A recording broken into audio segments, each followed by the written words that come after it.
+1 class बेटे हमने कल शुरू किया हुआ था क्वेश्चन लोकसभा के स्पीकर की रचना। आज है उसका नेक्स्ट स्पीकर के कार्य और शक्तियाँ। मैंने कल भी बताया था जो प्रेजेंट स्पीकर है लोकसभा के वो है श्री ओम बिरला। ठीक है, आज हमने उसके फंक्शन करने हैं और उसकी पार्ट्स करनी है। सबसे पहले जो उसका काम होता है स्पीकर का वो होता है सदन की बैठकों की अध्यक्षता करना है। उसने मतलब सदन की जितनी भी बैठकें होनी है उसकी प्रिजाइडिंग उसी ने करनी है और सदस्यों को सदन में बोलने की इजाज़त भी उसी ने देनी है। स्वीकृति भी स्पीकर ने देनी है। बिना स्वीकृति के मतलब स्पीकर की परमिशन के बिना कोई भी जो है सदन का सदस्य वो सदन में बोल नहीं सकता। ये उसका पहला काम है। सेकंड है अध्यक्ष जो है सदन में अनुशासन कायम रखता है। अगर उसे लगता है कि सदन में जो डिसिप्लिन है वो खराब हो रहा है तो जहाँ सदन की कार्रवाई चलाने में कोई सदस्य रुकावट पैदा करता है तो वो अध्यक्ष उसे चेतावनी दे देता है। मतलब वो उस समय या तो फिर सदन की बैठक स्थगित कर देगा या कुछ भी अनुशासन कायम रखने के लिए उसे करना ही पड़ता है। थर्ड इसकी जो है शक्ति क्या है कि जो स्पीकर है वो सदन का कार्यक्रम बनाता है, एजेंडा बनाता है और वो ये निश्चित करता है कि इस बैठक में किन मामलों पर विचार किया जाना है।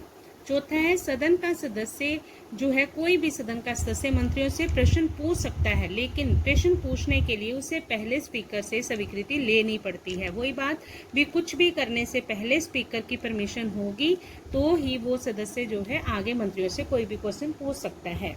नेक्स्ट है स्पीकर जो है वो सदन की कार्यवाही चलाने के लिए ध्यान रखता है कि यदि पूरी गणपूर्ति नहीं है या सदन में शोर हो रहा है तो वो सदन को स्थगित कर सकता है।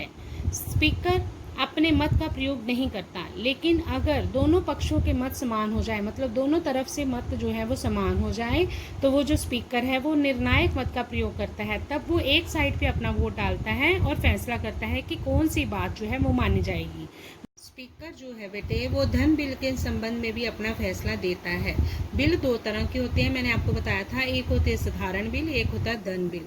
कौन सा बिल साधारण है कौन सा धन है इस पर जो लास्ट निर्णय होता है वो स्पीकर का ही होता है, वही बताता है। फिर उसी का जो निर्णय है वो मान लिया जाता है। अगर वो बोले कि बिल साधारण है तो उसे साधारण मान लिया जाता है, धन बिल बोले तो वो धन बिल मान लिया जाता है। बेटे मैंने आपको बताया कि वो निर्णायक मत का प्रयोग करता है, कास्टिंग वोट का। आपके 1 नंबर के क्वेश्चन में ये पूछा जा सकता है कि what do you mean by casting vote. तो कास्टिंग वोट का मतलब क्या है? कास्टिंग वोट होता है बेटे कोई ऐसा मत जिसका प्रयोग स्पीकर द्वारा कोई फैसला लेने के लिए किया जाता है, उसे हम कहते हैं निर्णायक मत। एग्जाम्पल देखें बेटे, मान लो किसी बात पर ना वोटिंग हुई है लोकसभा में तो 50 वोट उसके फेवर में पड़े हैं तो 50 वोट उसके फेवर में नहीं पड़े हैं, उसके अगेंस्ट पड़े हैं। तो उस समय दोनों तरफ वोट बराबर हैं तो स्पीकर वैसे तो वो अपना वोट नहीं इस्तेमाल करता, वो वोट नहीं देता, लेकिन जब ऐसी पोजीशन आ जाती है तब अपना वोट वो देता है। और मान लो जिस तरफ वो अपना वोट देगा उधर हो जाएंगे 51 तो वही बात मान ली जाएगी। ये वोट उसने अपने वोट का प्रयोग किया उसने निर्णय करने के लिए, तो इसलिए इसको कहते हैं निर्णायक मत, कास्टिंग वोट कहते हैं। लास्ट है बेटे इसकी पोजीशन क्या है स्पीकर की। स्पीकर लोगों का नेता होता है। क्यों? क्योंकि लोगों की सभा है जो लोकसभा, उसका जो लोगों द्वारा चुनी गई सभा होती है उसका नेता होने के कारण वो लोगों का नेता माना जाता है। उसे बहुत सम्मान दिया जाता है। क्यों? क्योंकि वो सदन का प्रतिनिधित्व भी करता है। सदन की इज्जत और सम्मान का भी वही प्रतीक होता है। सदन राष्ट्र का प्रतिनिधित्व करता है। कौन सा सदन? लोकसभा। और जिस तरह परिवार का मुखिया परिवार के शेष सदस्यों की रक्षा करता है, बाकी सदस्यों की के बारे में सोचता है, ठीक उसी तरह स्पीकर भी सदन के सदस्यों के हितों की रक्षा करता है। और इसकी पोजीशन बहुत स्ट्रॉन्ग होती है क्योंकि बेटा लोकसभा बहुत स्ट्रॉन्ग है।